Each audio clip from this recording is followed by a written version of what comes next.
Magandang araw po sa inyong lahat. Ang kwentong inyong mapapakinggan ay tungkol sa isang batang nagngangalang Almiro. Sa kabila ng kanyang kapansanan ay may puso siyang handang tumulong sa mga tao. Pero hindi yun naging dahilan upang lahat ay mahalin siya at irespeto. Hanggang isang araw, isang agila ang nagpabago sa takbo ng kanyang buhay. Isang kapangyarihan ang ibinigay ng agila kay Almiro. Ngunit ang kapangyarihan din na yon ang naging dahilan upang dumating ang pinakamalaking panganib sa buhay niya. Ano nga ba ang pipiliin ng batang si Almiro?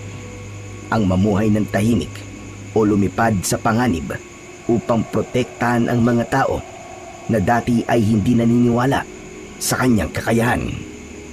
Ngunit bago po ang lahat mga idol, huwag po nating kalimutan mag-subscribe at i-hit ang notification bell sa aking YouTube channel na The Voice Addict at Apong Isaac para sa mas marami pang makapigil hiningang kwentong aswang at katatakutan mula sa mundo ng kababalaghan.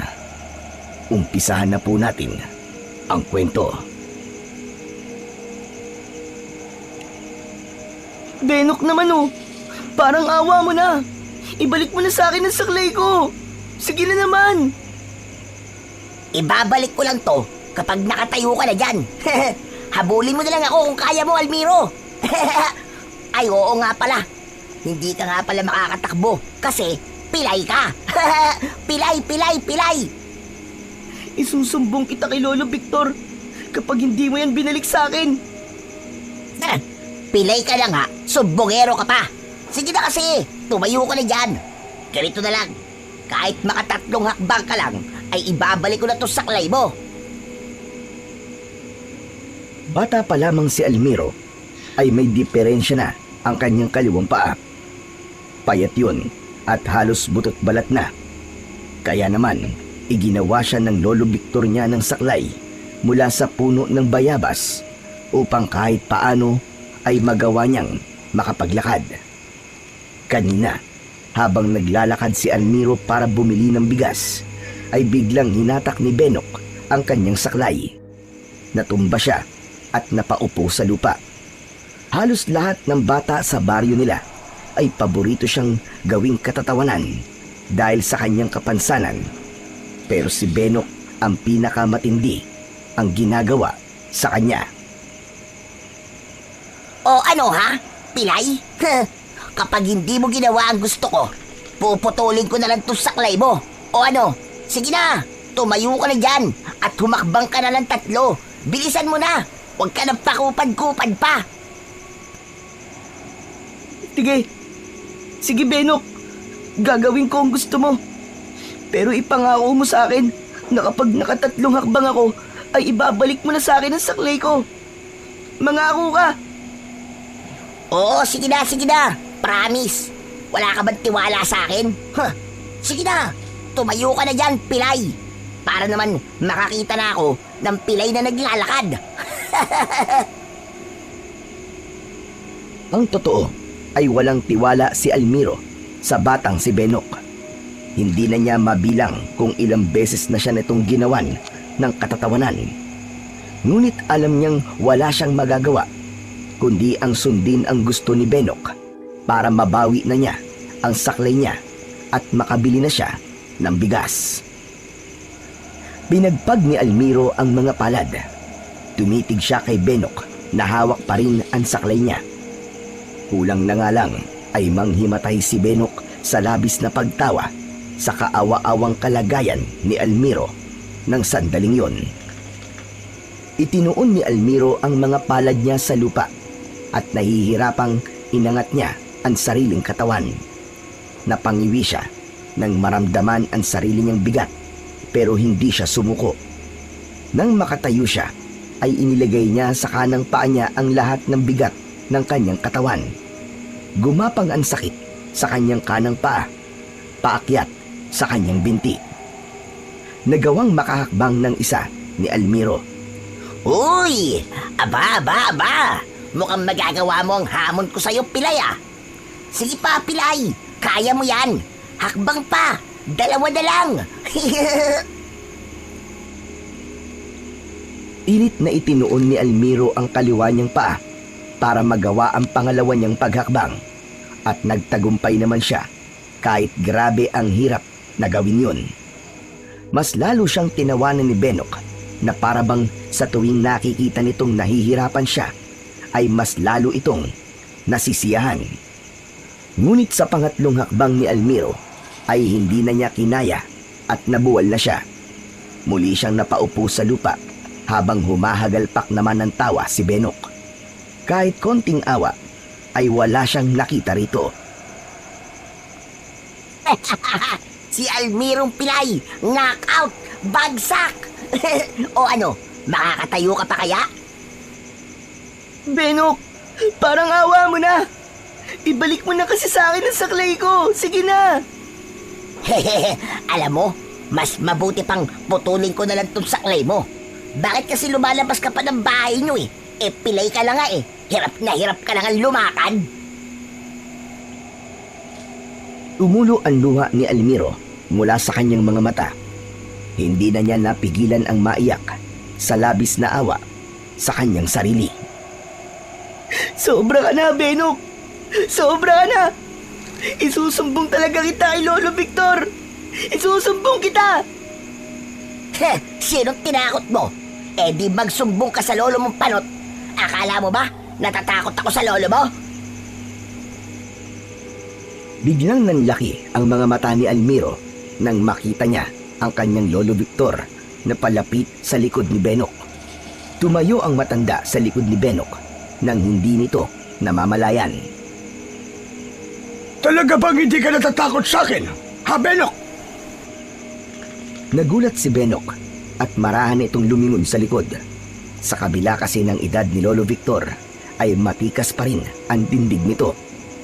Hindi nagawang makapagsalita ni Benok at tila natakot ito na naroon ang lolo ni Almiro. May ginawa ba sa iyo ang apo ko, ha Benok? Bakit mo siya kailangan saktan at pagtawanan? Saka ibalik mo nga sa kanya ang saklay niya. Pasaway ka talagang bata ka. Magpasalamat ka at hindi ka pilay at normal ang mga paa mo. Hindi pa rin nagsalita si Benok. Pero imbis na iabot nito ng maayos ang saklay, ay itinapon nito yon sa lupa at saka tumakbo ng mabilis palayo. Sige, tumakbo ka, Benok! Pero sa susunod na saktan o paglaruan mo pa ang apo ko, ay pipilayan na rin kita! Damotres to batang ito! Napakasalbahe! Matapos yun, ay pinulot ni Lolo Victor ang saklay at inabot yon kay Almiro. Tinulungan siya nitong tumayo habang pinupunasan niya ang luha niya gamit ang kanyang braso. Ano, apo? Ayos ka lang ba? Hindi ka ba nasugatan? Hindi naman po, Lolo Victor. Okay lang po ako. Nako, mabuti na lang pala at sumunod ako sa'yo. Kasi kanina ka pang hindi bumabalik. Sabi ko na nga ba, ay may nangyayari ng hindi maganda sa'yo. Salamat po, Lolo Victor, at dumating po kayo. Pero hindi pa po ako nakakabili ng bigas eh. Sige na, huwag mong alalahanin yon. Sasamahan na lang kita sa tindahan. Tara na, para makauwi na tayo at makakain na tayo ng pananghalian. Tinapik si Almiro ni Lolo Victor sa balikat at magkasabay na silang naglakad papunta sa tindahan. Habang naglalakad, ay muli naman siyang kinausap ni Lolo Victor. Ano bang nangyari? At kinuha ni Benok ang saklay mo, apo? Wala naman po akong ginagawa sa kanya, Lolo Victor. Naglalakad lang po ako papunta sa tindahan eh. Tapos, bigla po siyang dumating. Hinarang po ako. Inagaw niya po ang saklay ko. Tapos, gusto po niya akong tumayo at tumakbang po ng 3 bago daw niya po ibabalik ang saklay ko.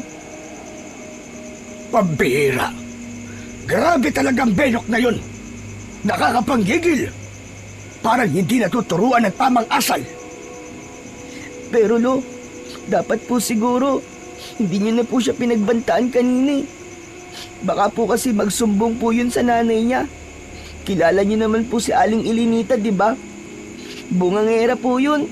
Baka sugurin po tayo nun sa bahay, gaya ng ginawa ni Aling Elinita dun sa batang inaway ni Benok nung isang araw. Aba, mas mabuti nga kung sumugod si Elenita sa bahay para mapangaralan ko rin kung paano turuan ng magandang pag-uugali ang bastos niyang anak. Pero maganda yung ginawa mo kanina, Apo. Hindi ka lumaban.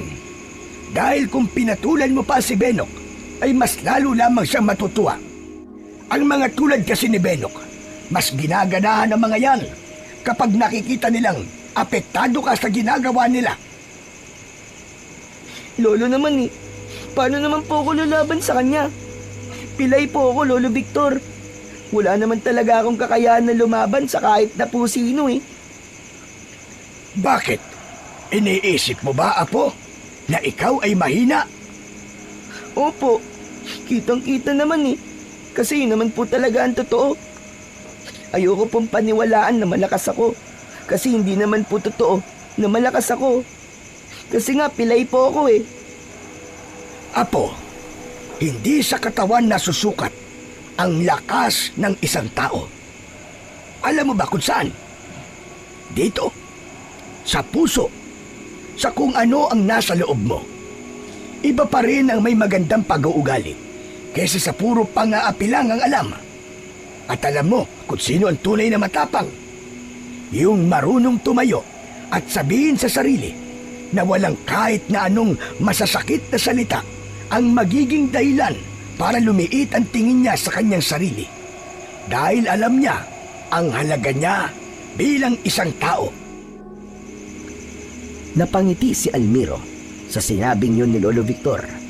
Pakiramdam niya ay siya ang pinakamaswerteng bata sa buong baryo nila dahil meron siyang lolo na mapagmahal at alam ang dapat sabihin sa tuwing pinanghihinaan siya ng loob. Matapos makapagluto ni Lolo Victor ng ulam nila na pritong galunggong at ginisang kangkong, ay kumain na sila. Tahimik lang si Almiro habang kumakain at iniisip niya ang nangyari kanina. Muli niyang naramdaman ang pagiging mahina niya dahil wala man lang siyang nagawa para ipagtanggol ang kanyang sarili mula kay Benok. Lolo, hindi na po pala muna ako papasok sa susunod na pasukan sa school. Aba, bakit naman, Apo? Sayang kung titigil ka. High school ka na. Eh Lolo, paano po kasi? Palagi po akong tinutukso ng mga kaklase ko eh. Hindi po ako makapag-aral ng maayos dahil po sa kanila. Kahit po kasi sa school ay meron pa rin pinagtatawanan ng pagiging pilay ko. Huwag kang mag-alala, Apo. Kakausapin ko ang magiging guro mo sa susunod na pasukan para alam niya ang mga posibleng gawin sa'yo ng mga magiging kaklase mo. Mag-focus ka na lamang sa pag-aaral mo. Huwag mong intindihin ang mga nanlalait sa'yo. Importante na makapagtapos ka ng pag-aaral dahil yan lang ang kayamanan na ipamamana ko sa'yo, Apo. Hindi lang po kasi ang pagiging pilay ko ang tinutukso nila sa akin, Lo.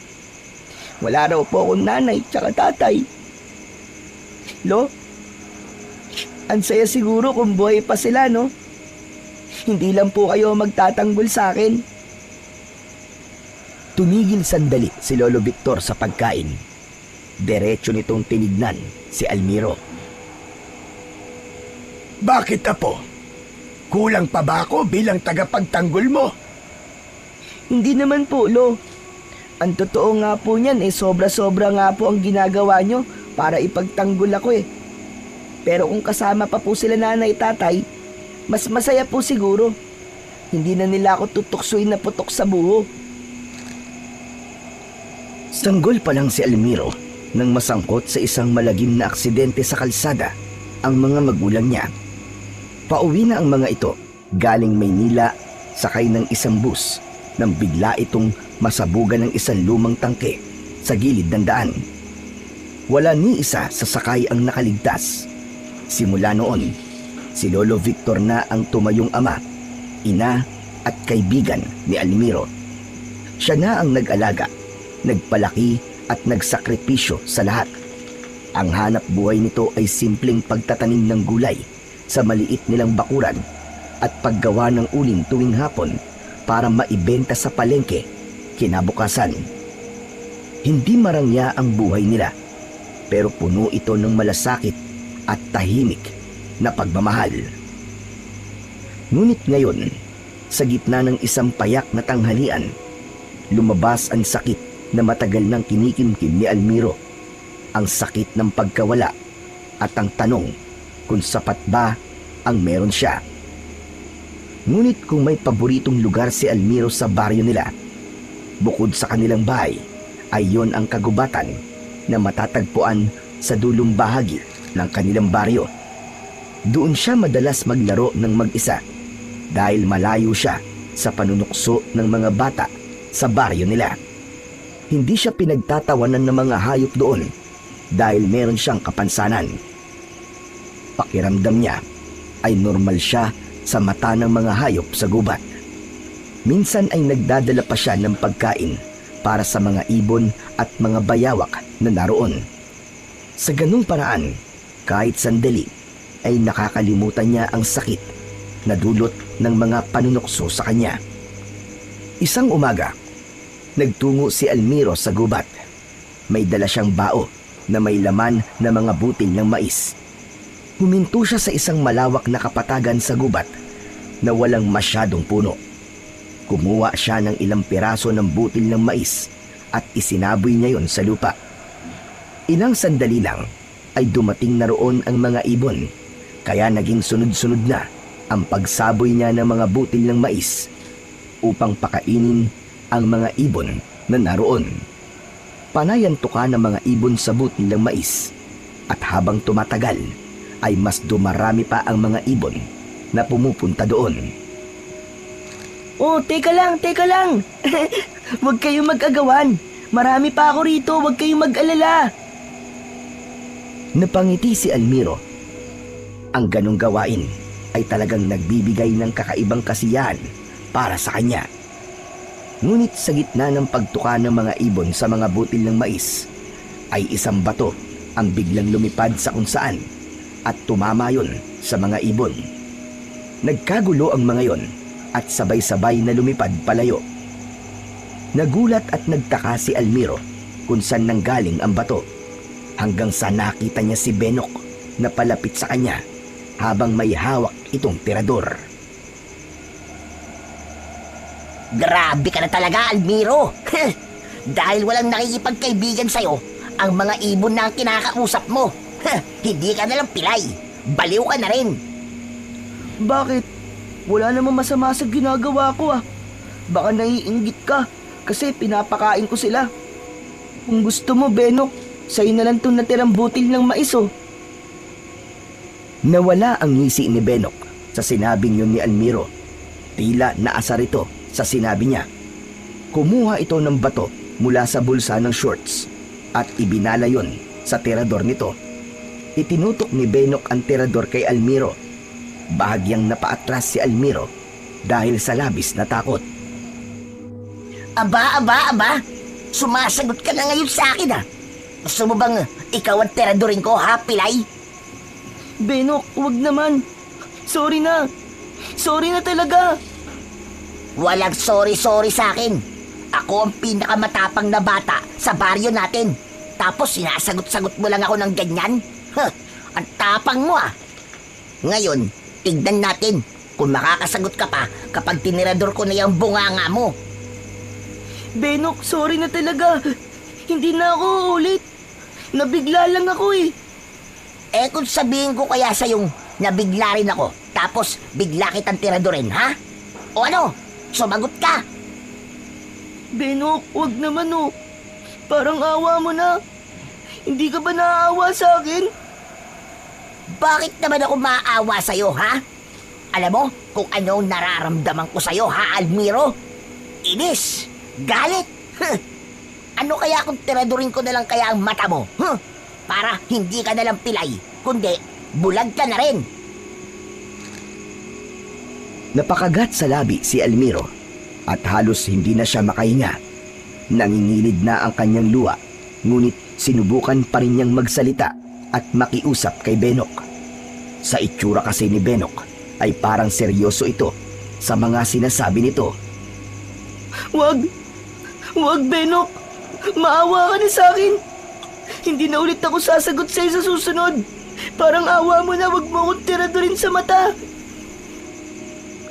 Bago pa man matirador ni Benok si Almiro, ay isang malakas na pagaspas ng pakpak ang kanilang narinig. Isang malaking agila ang biglang sumugod kay Benok. Pinagtutuka ng agila ang ibabaw ng ulo ni Benok. Aray! Aray ko! Aray, aray! Wag! Tama na! Aray! Mabilis na lumipad pataas ang agila matapos atakihin si Benok. Nagpaikot-ikot ito sa itaas. Mas lalong nagalit si Benok, ngunit sa pagkakataon na yon ay nalipat na sa agila ang galit at inis nito. Sira ulo kang agila ka! Hindi mo kilala ang binabangga mo! Yari ka ngayon sa akin!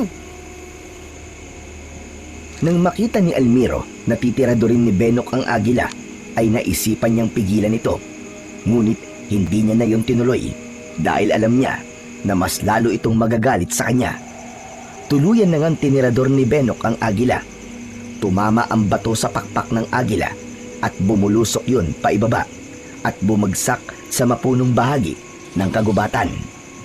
Napamulagat si Almiro habang sinusundan ng tingin ang pagbagsak ng agila. O ano? Kita mo yon? Asintado ko! Kahit agila, tinatamaan ko! Benok, pero hindi mo na dapat ginawa yun. Pinoprotektahan ng gobyerno natin ang mga ganong klase ng ibon. Wala akong pakialam. Protekta, protekta. Magpasalamat ka dahil papalampasin muna kita ngayon. Pero sa susunod, tignan natin kung makakaligtas ka pa sa tirador ko. Diyan ka na, pilay! Matapos yun, ay naglakad na palayo si Benok at hindi man lang ito nagkaroon ng pag-aalala sa agila na tinirador nito. Nang tuluyang makalayo si Benok, ay naiwan si Almiro sa gitna ng tahimik na gubat. Huminga siya ng malalim at kahit paano ay nabawasan ang kaba niya dahil umalis na ang salbahing si Benok. Ngunit agad na pumasok sa isip niya ang agilang tinirador ni Benok at bumagsak sa hindi kalayo ang bahagi ng gubat. Hindi siya napalagay. Alam niyang kailangan niya yung hanapin upang makasiguro na maayos ang kalagayan nito. Walang pagdadalawang isip na naglakad si Almiro sa direksyon kung saan bumagsak ang agila. Pagdating doon ay inumpisahan niyang hanapin ang nasabing agila. Nahirapan siyang hanapin ang eksaktong lugar kung nasan ang agilang bumagsak, pero hindi siya tumigil. Hanggang sa mapansin niya ang bakas ng dugo sa mga tuyong dahon sa lupa. Sinundan niya yon at dinala siya sa likod ng isang malaking bato. Doon na nga nakita ni Almiro ang agila. Nakaawang ang tuka nito habang dumudugo ang kaliwang pakpak. Maingat na lumapit si Almiro sa kawawang agila. Lumuhod siya sa tabi nito habang nakahawak siya sa kanyang saklay at naaawa itong tinignan. Malakas na humuni ang agila nang makita siya. Relax ka lang, agila. Relax ka lang. Hindi kita sasaktan. Huwag kang matakot sa akin. Mabait ako. Kaibigang agila, salamat pala. Alam ko, niligtas mo ako kanina eh. Kung hindi ka dumating, baka natirador na ako ni Benok sa mata. Tinignan ni Almiro ng maigi ang pakpak ng agila. Sa tingin niya ay hindi maganda ang tama nito, kaya hindi na nito kayang lumipad pa. Isang malalim na buntong hininga ang pinakawalan ng bata. Naku, kawawa ka naman. 2 na pala tayong pilay ngayon. Ako sa paa, ikaw naman sa pakpak mo. Pero wag kang mag-alala, kaibigang Agila. Tutulungan kitang mapagaling ang pakpak mo para makalipad ka na ulit. Marahang kinuha ni Almiro ang agila at iningatan niya na wag masagi ang pakpak nitong may sugat. May kabigatan ito, ngunit pilit pa rin niya yung binuhat nang may kasamang pag-iingat. Tumayo na siya at nagsimula na siyang maglakad palabas ng gubat habang dala ang sugatang agila. Habang palapit si Almiro sa kanilang kubo, ay mas naramdaman niya ang bigat ng agila sa kanyang bisig. Nang marating na niya ang kanilang bakuran, ay agad siyang sinalubong ni Lolo Victor na noon ay abalang nagsisibak ng kahoy sa gilid ng kanilang kubo. Almiro! Ano yan? Bakit may dala kang agila? Hindi dapat tinuhuli ang ganyang mga klaseng ibon. Pwede kang makulong dahil sa ginawa mong yan. Hindi ko po ito inuli, Lolo. Tinirador po kasi ni Benok ang agilang to. Kawawa naman po. Tinamaan po siya sa pakpak. Kaya naisipan ko pong dalhin po siya rito para magpagaling.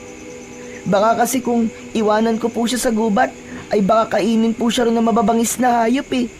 Lolo, kawawa naman po siya. Tulungan po natin. Ay, nako apo. Delikado na nagdadala ka ng hayop dito sa bahay na mula sa gubat. Baka kung anong sakit ang dala niyan. O kaya baka saktan ka lang niyan. Alam ko naman po na delikado po, Lolo. Pero hindi naman po siya nananakit eh. Parang alam niya po kung sino ang dapat niyang protektahan. Kasi nung titirador rin po sana ako ni Benok, ay sinugod niya po si Benok para pong pinagtanggol ako. Tignan niyo po oh. Hinayaan lang niya akong buhatin siya. Sandaling natahimik si Lolo Victor. Tinignan nito ang sugatang agila. Gusto ko lang po siyang gamutin, Lolo. Kasi kung hindi po dahil sa kanya, baka nasaktan na po ako ng tuluyan ni Benok. Paraan ko na rin po to para pasalamatan po siya at ibalik po ang utang na loob ko sa kanya. Ay nako, bata ka. Sige na nga. Pero kapag magaling na siya, ay kailangan na natin siyang pakawalan ha. Baka makita pa yan ni Kapitan dito sa atin.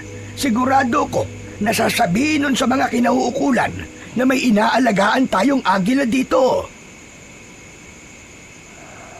Labis ang kasiyahan ni Almiro sa sinabi ng kanyang Lolo Victor. Hindi siya nagkamali na dalhin ang sugatang agila sa kubo nila dahil alam niya na tutulungan siya ng lolo niya na alagaan yon at pagalingin. Sa mga lumipas na mga araw ay naging bahagi na ng araw-araw na buhay ni Almiro ang pag-aalaga sa sugatang agila.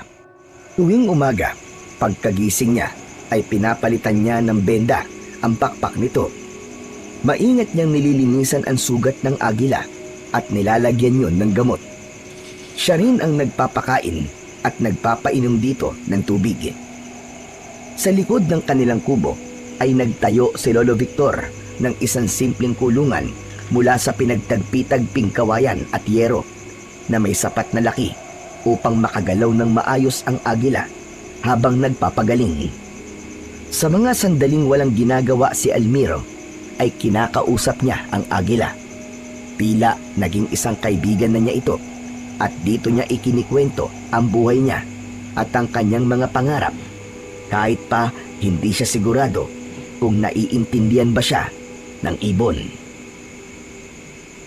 Isang umaga, gaya ng nakasanayan, ay maagang nagising si Almiro upang silipin ang kanyang inaalagaang agila. Habang sumisilip ang araw sa silangan, ay dumiretso siya sa likod ng kubo kung saan naroon ang kulungan ng agila. Pagsilip niya sa kulungan ay napansin niya ang kakaibang kilos ng agila. Palakad-lakad ito at tila nais nitong ibuka ang mga pakpak nito, ngunit hindi nito magawa dahil sa limitadong espasyo ng kulungan. Kaibigang agila, bakit di ka mapalagay? Gusto mo bang lumabas? Teka, sandali. Bubuksan ko lang ang kulungan mo, ha? Binuksan nga ni Almiro ang kulungan at agad namang lumabas ang agila. Tumayo ito sa harapan niya at ibinuka nito ang napakalaki nitong mga pakpak. Para kay Almiro, maganda ang balahibo ng agila, kaya maingat niyang inalis ang telang nakabalot sa pakpak nito at natulala siya nang makita niyang wala ng bakas ng sugat ang pakpak ng agila. Bigla naman dumating si Lolo Victor at nagulat ito nang makitang wala na sa kulungan ang agila. Almiro, apo! Bakit mo naman pinakawalan ng agila? Lolo, parang magaling na po kasi siya, eh. Patingin nga. Aba, oo nga ano. Parang masigla na siya kumpara nung nakaraang mga araw. Sa tingin niyo po ba ay makakalipad na po siya, Lolo? Hindi na nagawang sagutin pa ni Lolo Victor ang tanong na yon ni Almiro nang biglang ipinagaspas ng malakas ang agila ang mga pakpak nito. Bigla itong lumipad ng napakataas. Nagpaikot-ikot yun sa taas nila habang humuhuni ng malakas na parabang nagpapaalam na yun sa kanila. Hindi nagtagal ay lumipad na ang agila patungo sa direksyon kung nasaan ang gubat. Habang sinusundan ni Almiro ng tanaw ang papalayong agila, ay naluha siya at hindi niya napigilan ang pagpatak ng luha mula sa kanyang mga mata. Apo, nalulungkot ka ba? Bakit ka umiiyak? Opo, Lo. Nakakalungkot po. Kasi wala na po akong aalagaan. Pero kahit paano, Lo, masaya rin po ako kasi magaling na po siya at malaya na po siya ulit. Sana lang po ay wala ng tao po ang mananakit sa kanya. Apo, ganun talaga minsan ang buhay. May mga bagay tayong aalagaan, mamahalin, pero sa dulo ay kailangan din natin pakawalan. Pero ang mahalaga, alam nating naging mabuti tayo sa kanila. Isipin mo na lang na babalik na ang agila sa tunay niyang tahanan na inalagaan mo. Sa mga salitang yun, ay unti-unting gumaan ang dibdib ni Almiro. Habang tinutuyo ng hangin ang kanyang mga luha, ay napalitan yon ng isang maliit ngunit payapang ngiti na nagpapahiwatig ng pagtanggap at pag-unawa sa halaga ng pagpapalaya. Mula nang umalis na ang agila sa bahay ni na Almiro, ay naging mas madalas na ang pagpunta ni Almiro sa gubat.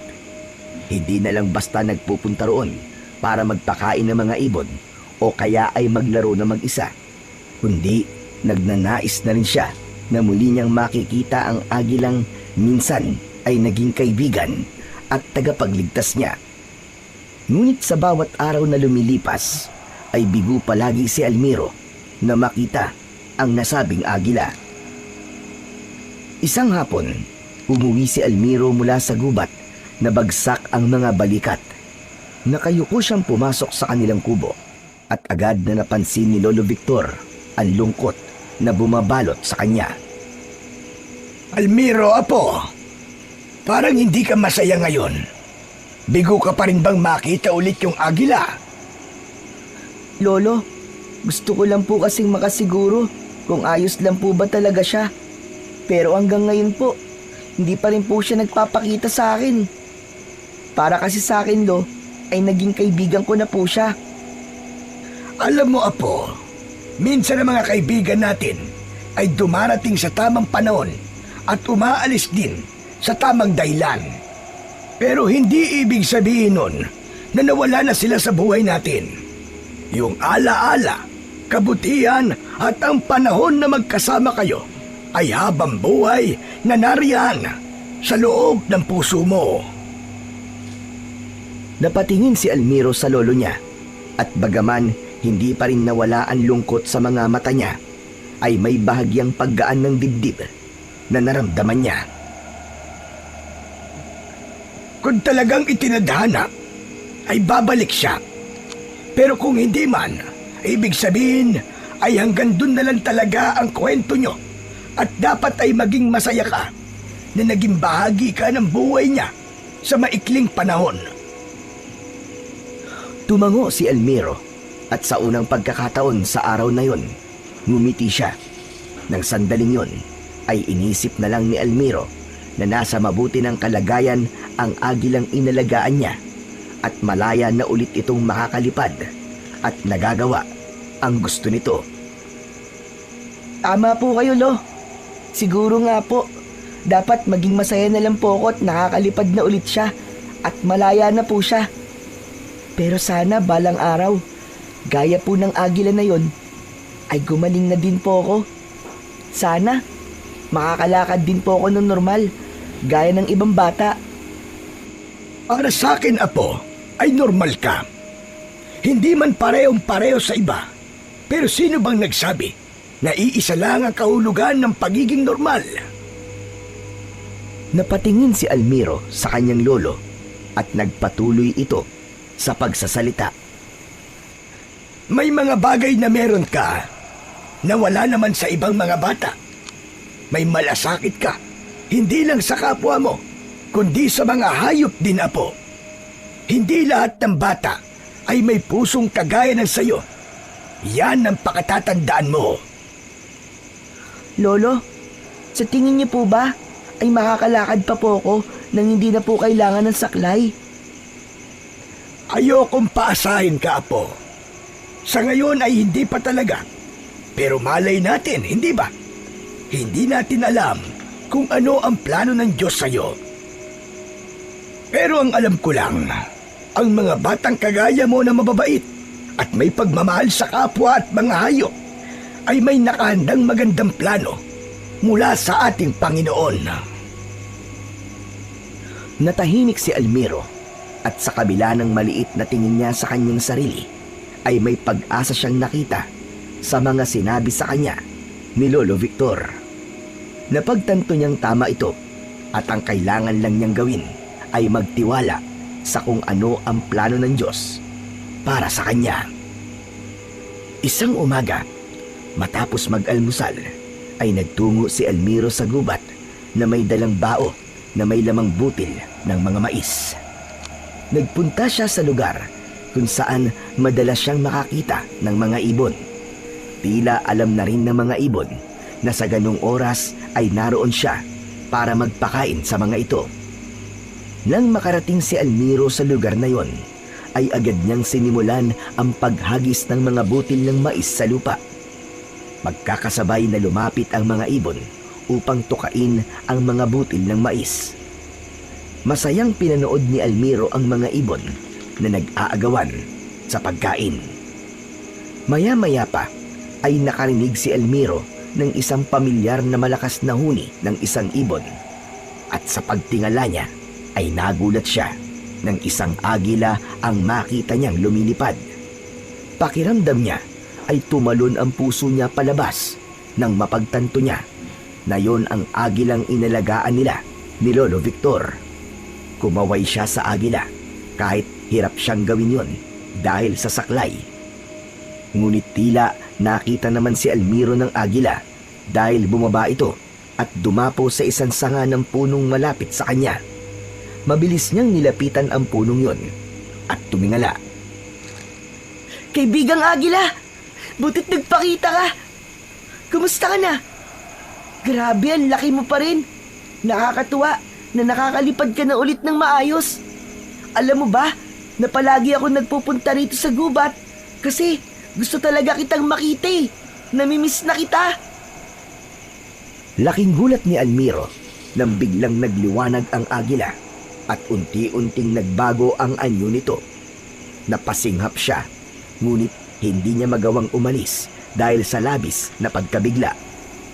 Nang mawala ang liwanag ng agila, ay naging isa yung napakagandang babae. Kulay ginto ang mahaba nitong buhok at ang balat nito ay makinis at mapusyaw. Kakaiba ang tela ng suot nitong damit dahil tila sumasayaw yon sa hangin at bahagya pang kumikislap. Nakaupo ang babae sa sanga habang nakangiti sa kanya. Nabigla si Almiro. Bago pa niya maproseso ang lahat, ay tumalon ang babae mula sa sanga. Imbis na malaglag ng mabilis, ay marahan itong bumaba sa lupa na parabang idinuduyan ito ng hangin. Nyay! Maligno! May maligno! Nabitiwan ni Almiro ang baon ng mais at mabilis siyang umatras palayo sa babae. Hindi niya magawang alisin ang tingin niya sa babae dahil parang may kung anong enerhiya ang pumipigil sa kanya, kaya hindi niya magawang umalis sa kanyang kinatatayuan. Huwag kang matakot, Almiro. Hindi ako naparito para saktan ka. Ha? Bakit? Ano ka ba?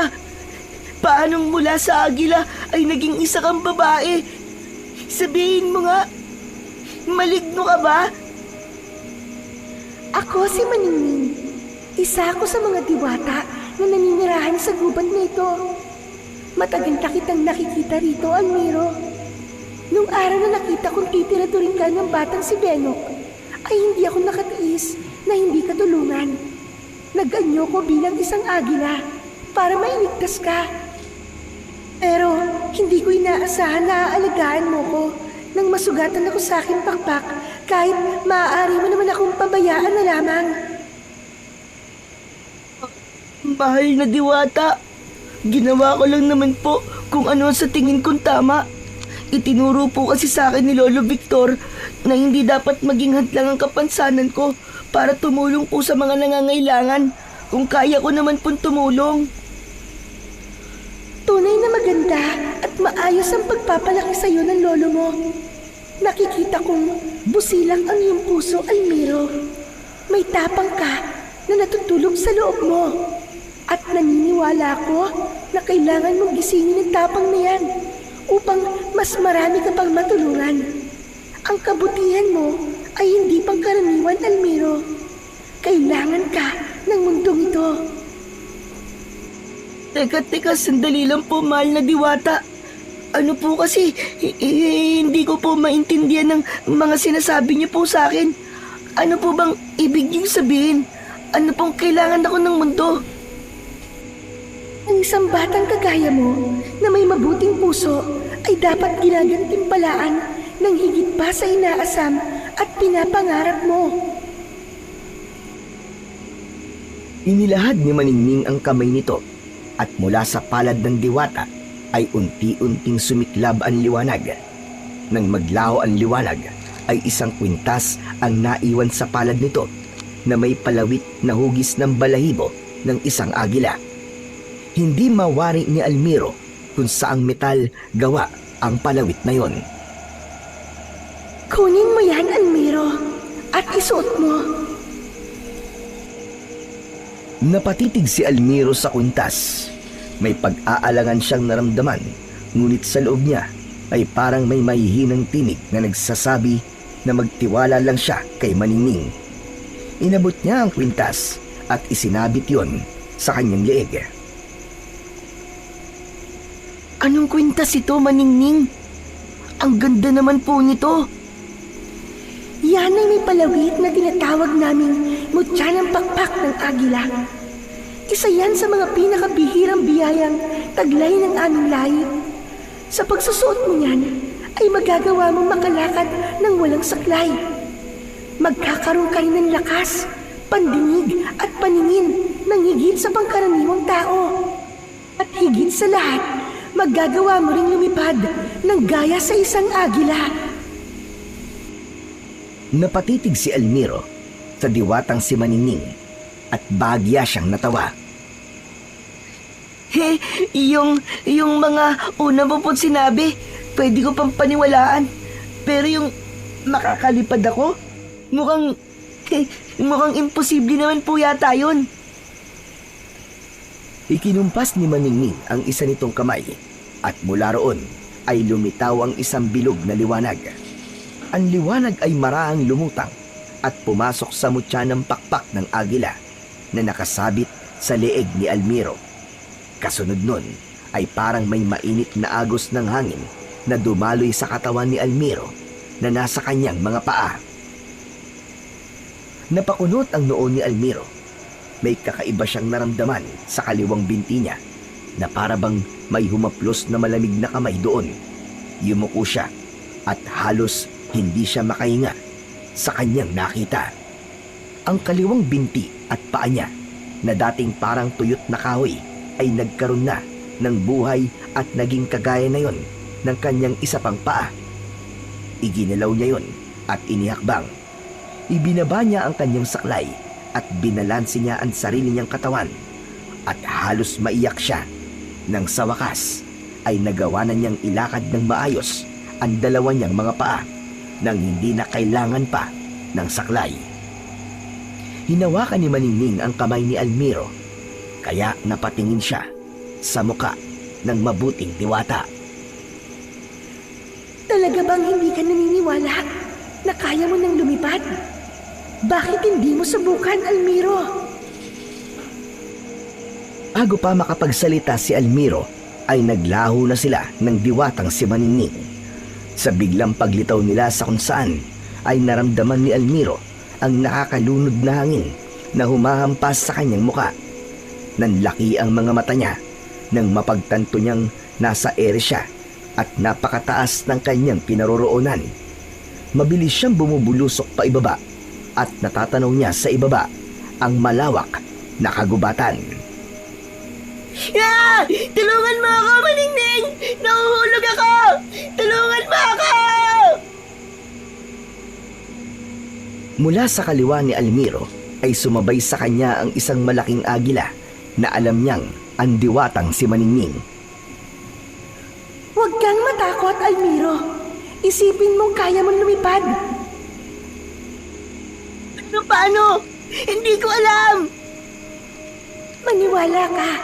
Nasa loob mo ang kapangyarihan ng pakpak ng agila. Magtiwala ka lang sa kapangyarihan nito. Mariing pumikit si Almiro at pinilit niyang iwaksi ang takot.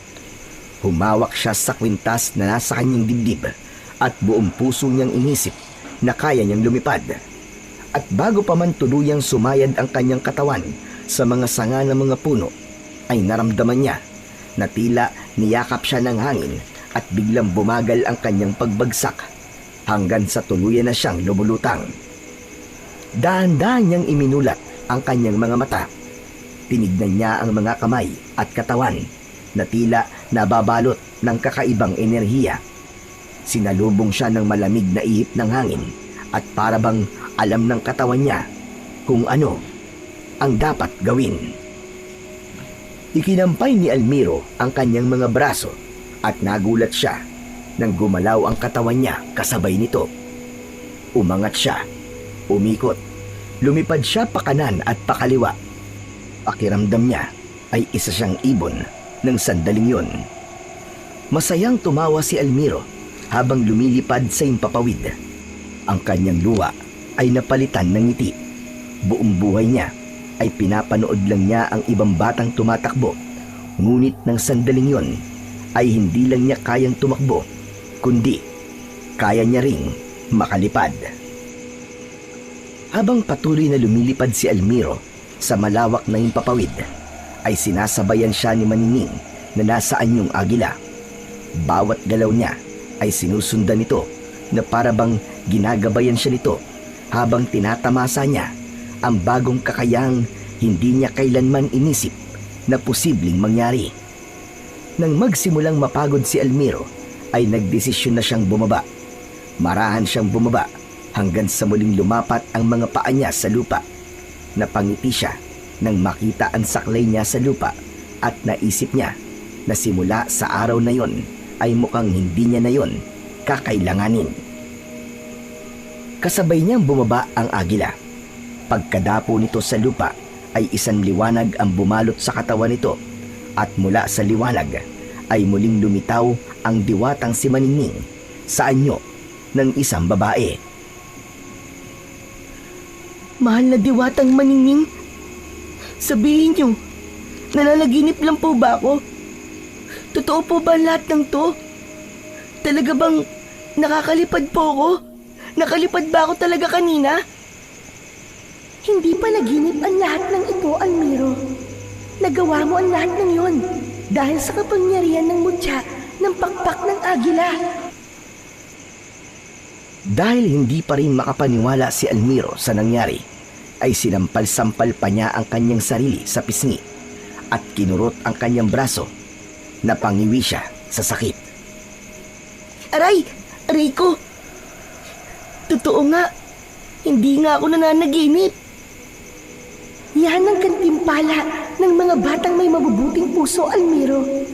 Mga batang marunong tumulong kahit alam niya sa kanyang sarili na maging siya ay kailangan din ng tulong. Sana ay magpatuloy ka lang sa pagiging mabait na bata at matulungin. Nangangako po ako, mahal na diwatang maningning. Nagagamitin ko po ang kapangyarihang ito sa kabutihan. Tutulong po ako sa mga nangangailangan, sa mga hayop po at sa mga tao. Hindi ko po ito gagamitin para sa masama at para manlamang ng iba. Ngumiti si Maningning at tumango. Ramdam ni Almiro na nasiyahan ito sa sinabi niya. Pero, mahal na diwatang maningning, tanong lang po, paano ko po kaya sasabihin to kay Lolo Victor at sa mga tao sa baryo namin na nakakalakad na po ko? Kung hindi ka pa handa, Almiro, maaari mong hubarin ng mutya. Kapag wala ito sa iyong leeg, ay babalik sa dati ang kaliwa mong paa.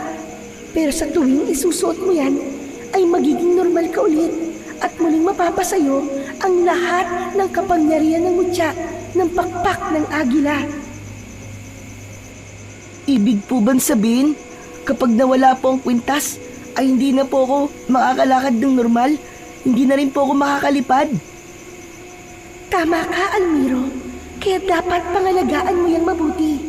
Huwag mo itong hahayaang mapunta sa kamay ng hindi karapat-dapat. Ang mutya ng pakpak ng agila ay hindi lang basta isang regalo, kundi ito ay may kaakibat din na responsibilidad. Naiintindihan ko po, mahal na diwatang maningning. Pangako po, aalagaan ko po ito. Hindi ko po ito hahayaan na mawala sa akin. Pero kailangan ko na po palang umuwi, mahal na diwata. Panigurado pong hinahanap na po ako ni Lolo Victor eh. Walang problema, Almiro. Mag-iingat ka at huwag mong kakalimutan ang iyong ipinangako. Muling ngumiti ang diwatang si Maningning at kasunod nun ay muli itong binalot ng liwanag. Sa loob lang ng ilang segundo ay naging agila ulit ang diwata. Ikinampay nito ang mga pakpak nito at lumipad na ito pataas. Tinignan ni Almiro ang papalayong agila habang nakatayo pa rin siya. Nang wala na ang agila, ay hinawakan ni Almiro ang mutya ng pakpak ng agila at mataman niyong tinignan. Isang paalala na hindi na siya ang dating Almiro. Sasabihin ko na ba kay Lolo ang tungkol sa mutya? Pero baka magulat siya o kaya isipin niya na ang mutyang to ay galing sa masama. Sa pagkakataon na yon, ay naisipan ni Almiro na ilihim na muna sa lolo niya ang lahat. Hinubad niya ang kwintas at naramdaman niya na nawalan ng lakas ang kaliwa niyang binti at paa. Muling tinitigan ni Almiro ang mutya. Dahan-dahan niya itong hinubad mula sa leeg at natumba siya at napaupo sa lupa. Inabot niya ang kanyang saklay at isinilid niya ang mutya ng pakpak ng agila sa kanyang bulsa. Tumayo siya sa tulong ng saklay at naglakad siya palabas ng gubat. Pagdating ni Almiro sa kubo nila, ay naamoy na kagad niya ang sabaw ng tinolang manok. Sa maliit na lamesang kawayan ay nakaayos na ang 2 pinggan para sa kanila ng lolo niya. Meron dong kanin at mangkok ng ulam. Nakaupo na si Lolo Victor na parabang hinihintay lang talaga si Almiro. Napalingon ito sa kanya at ngumiti. Umupo si Almiro sa kanyang pwesto at maingat na inilapag ang saklay sa tabi. Ngumiti siya kahit may bahid ng kaba sa kanyang dibdib. Aba, Almiro, Napakatagal mo naman yata sa gubat. Ano bang ginawa mo roon, Apo? Lolo, maganda po nangyari. Nakita ko na po kasi yung agila na inalagaan po natin. Masaya po ako kasi magaling na po talaga siya. Nakakalipad na po siya ng maayos. Aba, sigurado kung magaling na ang agila na yon. Inalagaan mo kasi siya ng mabuti. Hindi lang naman po ako nag-alaga sa kanya, Lolo eh. Kayo rin po. Kung wala po kayo, baka hindi po agad gumaling yung agila. Malaki po ang naitulong nyo. Nako, sige na. Mamaya na ang kwentuhan. Kumain na muna tayo at baka lumamig na ang sabaw. Nang magsimula na silang kumain, ay hindi mapakali si Almiro. Pinagmasdan niya ang kanyang lolo na masayang kumakain at walang kamalay-malay sa kanyang sikreto. Sa bawat subo niya ay lalong bumibigat ang pakiramdam niya.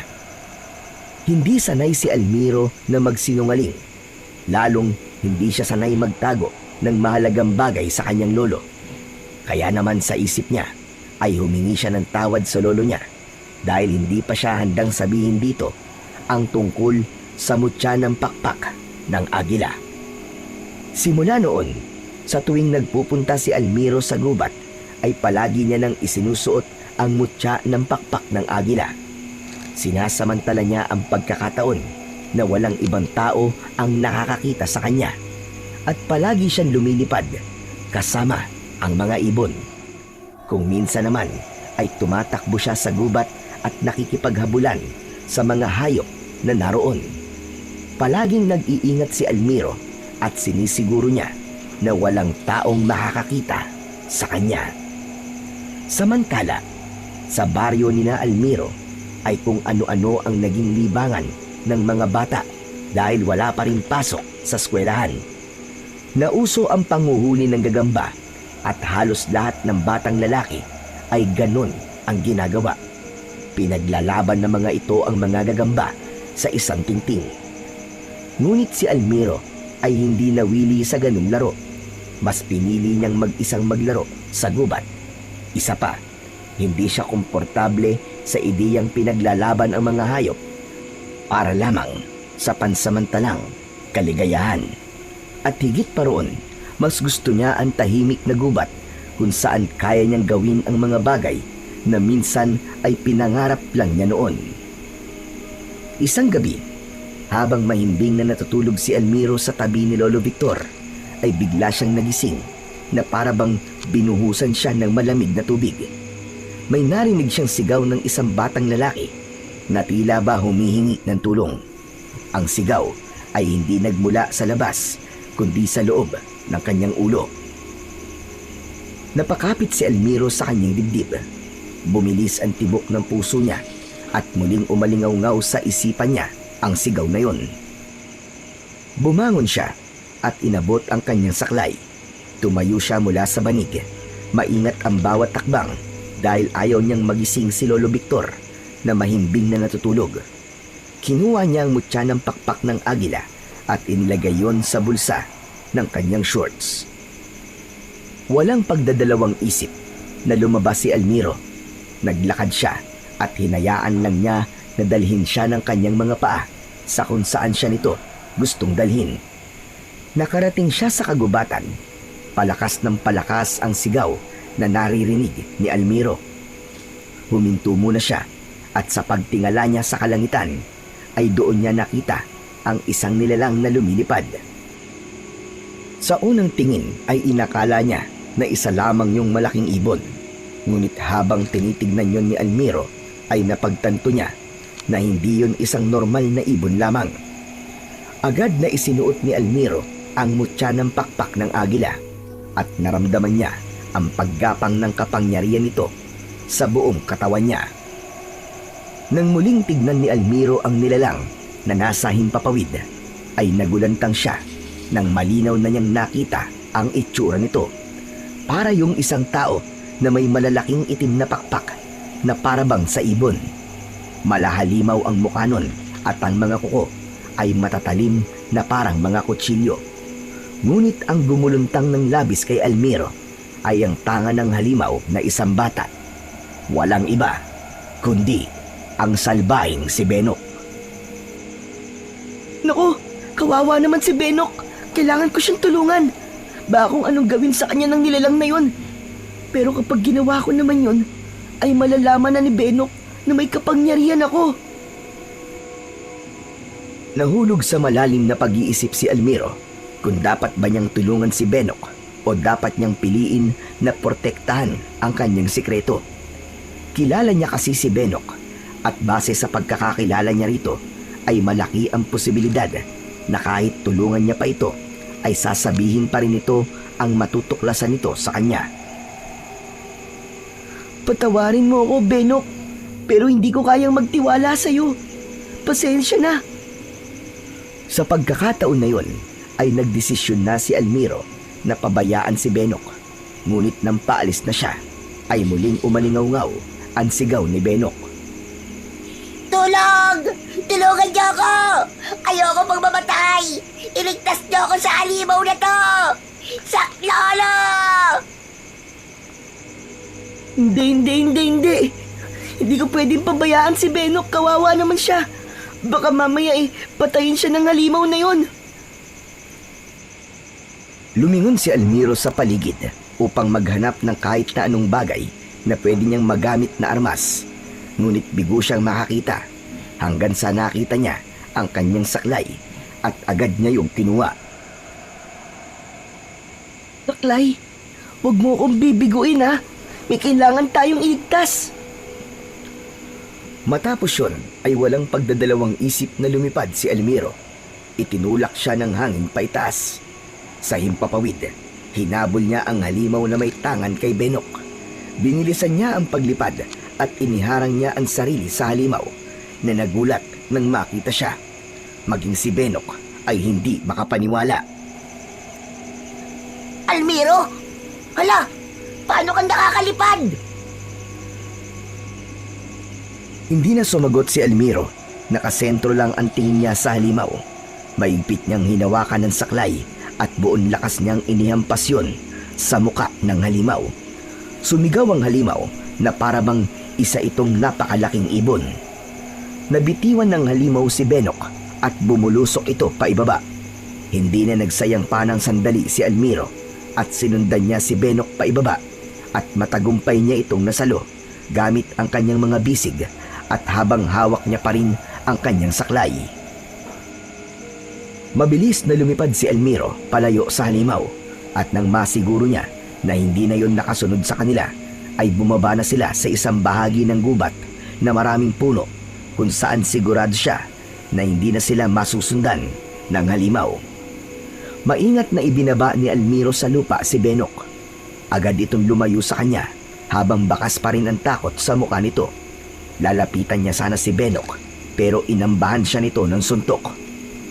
Sige, huwag kang lalapit sa akin. Halimaw ka rin. Gaya ng kumuha sa akin dito sa gubat. Habang naghahanap ako ng gagamba. Huwag kang lalapit sa akin. Halimaw ka. Benok, ano ka ba? Kung halimaw ako, dapat hinayaan ko na lang napatayin ka ng nilalang na yon. Iniligtas na nga kita pero halimaw pa rin ang tingin mo sa akin. Marahang ibinaba ni Benok ang kamao nito. Sa bagay, tama ka naman. Naguguluhan nga lang ako. Paano mo nagawa yun? Lumilipad ka, tapos magaling na rin ang paa mo. Teka, sabihin mo nga sa akin, may kapangyarihang itim ka ba? Inilapag ni Almiro ang kanyang saklay sa lupa. Naisip niya at tinanong niya ang sarili kung dapat ba niyang sabihin ang totoo kay Benok. Alam niya na kung hindi niya sasabihin kay Benok ang sikreto niya, ay kukulitin pa rin siya nito. Naalala mo ba yung agila na tinirador mo noon? Inilagaan ko siya hanggang sa gumaling siya at nakalipad na ulit siya. Pero hindi pala ordinaryong agila yun. Isa siyang diwata, Benok. Ano? Yung agila na yun? Isang diwata? Oo, tama ka, Benok. Siyang nagbigay sa akin ng mutya. Ang mutya ng pakpak ng agila na suot ko ngayon sa akin leeg. Kapag suot ko to, nawawala ang pagiging pilay ko at nakakalipad ako gaya ng isang agila. Wow! Grabe! Ang astig naman pala ng mutya na yan. Para kang superhero. Benok, may hiling lang sana ako sa'yo. Gusto ko sanang hilingin sa'yo na huwag mong sabihin sa ibang tao ito. Pero kilala kita, Benok eh. Sigurado akong ipagsasabi mo kaagad to sa mga tao na nakakalipad ako para mas lalong magiging iba ang tingin nila sa akin. Matapos yun, ay tinalikuran na ni Almiro si Benok. Nagsimula na siyang maglakad palayo, pero bigla siyang hinabol ni Benok at hinawakan siya nito sa braso. Napalingon siya at umiling si Benok. Huwag kang mag-alala, Almiro. Hindi ko sasabihin kahit kaninong nalaman ko ngayon. Secret lang nating dalawa to. Iniligtas mo naman ako eh. Parang ito na lang ang bayad ko sa pagliligtas mo sa akin dun sa halimaw na may pakpak. Napakurap si Almiro. Hindi siya makapaniwala sa kanyang narinig na sinabi ni Benok. Para bang hindi si Benok ang nasa harapan niya dahil kilala niya ito sa pagiging bully. Almiro, gusto ko ring humingi ng tawad sa lahat ng pang-aasar ko sa'yo. Hindi ko inaasahan kahit palagi kitang inaaway ay iniligtas mo pa rin ako. Maraming salamat, Benok. Kahit palagi mo akong inaaway, hindi ko pa rin kayang pabayaan ka. Ang totoo, nung una nga, nagdalawang isip din ako. Kasi baka mamaya, sabihin mo nga sa iba ang sikreto ko. Gusto ko na lang sanang lumayo, pero naisip ko na buhay ang mawawala kapag pinabayaan kita. Almiro, ngayon, pwede na ba tayong maging magkaibigan? Napatingin si Almiro sa nakalahad na kamay ni Benok. Hindi niya inasahan na darating ang araw na magiging magkaibigan sila ng batang dati ay palagi siyang inaaway dahil sa kanyang kalagayan. Nakangiting inabot ni Almiro ang kamay ni Benok at gumanti rin ito ng ngiti sa kanya. Masayang masaya si Almiro ng gabing yun dahil hindi niya inasahan na sa pamamagitan ng mutya ng pakpak ng agila ay makakahanap siya ng isang kaibigan na dati niyang kaaway. Simula noon ay naging magkaibigan na sina Almiro at Benok. Hindi na muling naranasan pa ni Almiro ang asarin o pagtawanan ni Benok. Tinupad din ni Benok ang pangako nito na hindi nito sasabihin sa kahit na sino ang sikreto ni Almiro. Madalas na nagtutungo ang dalawa sa gubat at isinasama ni Almiro si Benok sa kanyang paglipad. Minsan ay pabirong binibitiwan pa ni Almiro si Benok sa ere para takutin ito at sasaluhin naman niya ito bago pa man ito tuluyang bumagsak sa lupa. Sa wakas, naramdaman na rin ni Almiro ang pakiramdam na magkaroon ng isang kaibigan. Isang gabi ay pinagsaluan ni na Almiro at Lolo Victor ang ulam nilang ginisang gulay at pritong tilapia. Sa gitna ng kanilang hapunan ay nagsalita si Lolo Victor. Napansin ko na parang magkaibigan na yata kayo ngayon ni Benok. Anong nangyari, Apo? Hindi ba dati palagi kanyang tinutokso at inaaway? Hindi ko nga rin po alam, Lolo eh. Nagulat na lang po ako. Isang araw po, niyaya niya po ako makipaglaro. Akala ko nga po ay may gagawin na naman po siyang masama sa akin. Pero wala naman po pala. Ayos yan. Masaya ako para sa iyo, Apo. Dati siyang numero 1 nangaaway sa iyo. Baka naman napagtanto niya na mali talaga ang ginagawa niya sa iyo. Siguro nga po, Lolo. Kaya nga po napakasaya ko kasi meron na po akong kaibigan dito sa baryo natin. Minsan nga po, ipinagtatanggol pa po ako ni Benok sa mga nanunukso sa akin na pilay. Tumango si Lolo Victor at sumandok muli ng gulay. Pero Apo, mag-iingat ka pa rin ha. Lalo na tuwing gabi. May gumagalang mandurugo daw dito sa baryo natin. May mga tao nang nawawala at hanggang ngayon ay hindi pa rin natatagpuan. Ano po, Lolo? Mandurugo? Ano po yun? Mandurugo. Isa yung uri ng aswang. Kilala ang mandurugo sa kakayahan nitong magpalit ng anyo. Sa araw, mukha siyang magandang dalaga. Pero sa gabi, ay nagiging isa siyang mabangis na nilalang na parang malaking ibon na may mukha pa rin ng magandang babae. Ang sabi ng iba ay may dugon diwata raw ang mga mandurugo, kaya iba sila sa karaniwang aswang.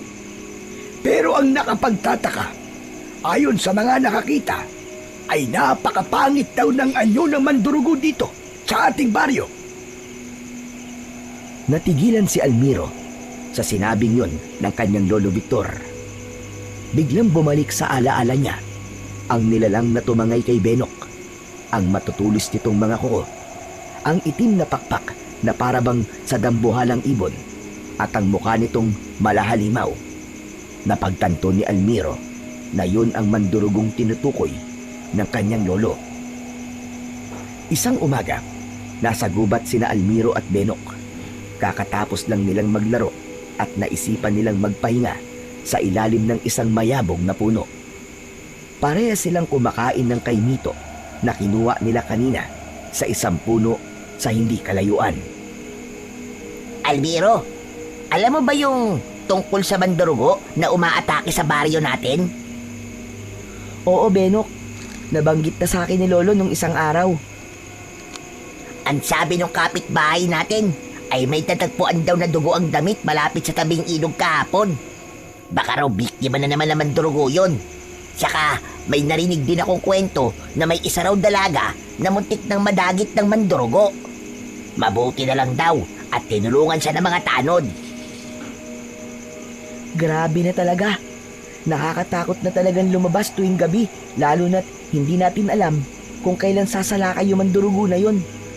Yun din yung tumangay sa'yo nung niligtas kita, di ba, Benok? Oo, tama ka. Kung hindi mo ako naligtas, baka kwento na lang talaga ako ngayon.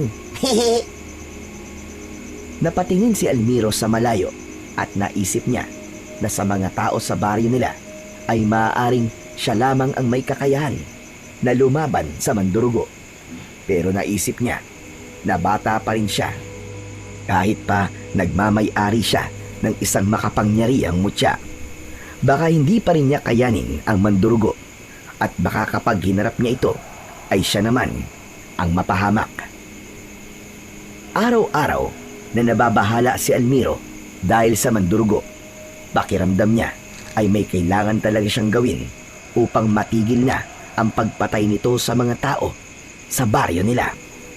Mas lalo pa siyang kinabahan nang mas dumami na ang mga namatay na ang hinala ng mga tao ay mandurugo ang may kagagawan. Isang hapon, nagpasya si Almiro na magtungo sa gubat nang siya lamang mag-isa. Naisip niyang kausapin si Maningning dahil baka matulungan siya nito. Pagdating sa gitna ng gubat, ay agad na hinanap ni Almiro ang diwata. Mahal na diwatang Maningning! Mahal na diwatang Maningning! Nasaan ka? Magpakita ka sa akin! Kailangan kitang makausap! Parang awa mo na! Magpakita ka sa akin! Mahal na diwatang Maningning! Ilang beses na tinawag ni Almiro si Maningning, ngunit tanging ang huni ng mga ibon lang sa paligid ang sumagot sa kanya. Pero hindi siya sumuko. Kahit masakit na ang lalamunan niya sa pagsigaw, ay hindi siya huminto. Hanggang sa isang agila ang dumating at dumapo sa isang matibay na sanga ng puno sa kanyang harapan. Sa isang kisap mata ay naging si Maningning ang agila habang nakaupo ito sa sanga. Almiro, ano ang iyong kailangan? Bakit mo ako hinahanap? Mahal na diwatang Maningning, buti dumating ka na. May mandurugo sa baryo namin at marami na siyang napapatay na mga tao. Ang sabi sa akin ni Lolo ay may lahing diwata raw ang mga mandurugo. Naisip ko na baka may alam ka tungkol sa mandurugo na yon dahil isa ka ring diwata. Ikinalulungkot kong marinig ang nangyayaring dilubyo na yon sa inyong baryo. At oo, Almiro, kilala ko ang mandurugong yon. Ang pangalan niya ay Adora. Mahal na diwatang Maningning, kung kilala mo siya, baka pwede mo naman siyang kausapin, oh. Sabihin mo sa kanya na tumigil na siya. Marami na siyang nasasaktan at marami na rin na nauulilang pamilya dahil sa kanya. Sana nga ay ganun kadali lang gawin ang sinasabi mo, Almiro. Si Adora ay dating mabuting mandurgo. Kaibigan siya ng mga diwata dahil sa kabutihan niya noon ay pinagkaloob sa kanya ng aming reyna ang mutya ng pakpak ng agila.